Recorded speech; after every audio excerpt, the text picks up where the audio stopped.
দিন কয়েক পরে সামান্য কমল তাপমাত্রা। শুক্রবার সকালে তিলোত্তমা তাপমাত্রার পারদ 12 ডিগ্রির ঘরে। সকলেরই প্রশ্ন, এবার কি ফের জাঁকিয়ে শীত পড়বে বঙ্গে? শীতপ্রেমীদের সুখবর দিতে পারল না হাওয়া অফিস।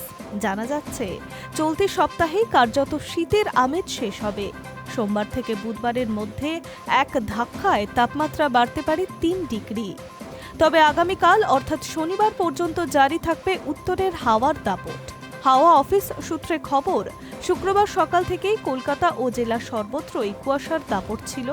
কলকাতার তাপমাত্রা সামান্য নিম্নমুখী হয়েছে।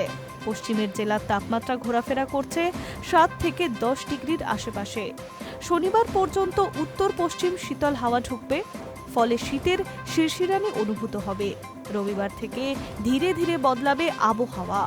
সোমবারে এক ধাক্কায় 3 ডিগ্রি বাড়তে পারে তাপমাত্রা, ফলে কলকাতায় উধাও হবে শীতের আমেজ। কলকাতার তাপমাত্রা পৌঁছেছে 15 ডিগ্রির ঘরে। জেলাগুলিতেও ঊর্ধ্বমুখী হবে পারদ। পশ্চিমের জেলার তাপমাত্রা বেড়ে পৌঁছেছে 12 থেকে 13 ডিগ্রির ঘরে। জানা গিয়েছে, উত্তরবঙ্গে জারি থাকবে কুয়াশার দাপট। তাপমাত্রা আপাতত 5 দিনের বিশেষ পরিবর্তনের কোনো সম্ভাবনা নেই। দার্জিলিংয়ে 4 থেকে 5 ডিগ্রির আশেপাশে ঘোরাফেরা করবে পারদ। উত্তরবঙ্গের অন্যান্য জেলার তাপমাত্রা থাকবে 10 ডিগ্রির মধ্যে। প্রসঙ্গত, ঘন কুয়াশা সতর্ক বার্তা দিল্লি, হরিয়ানা, চণ্ডীগড় ও পাঞ্জাবের বিভিন্ন শহরে। Hi news network.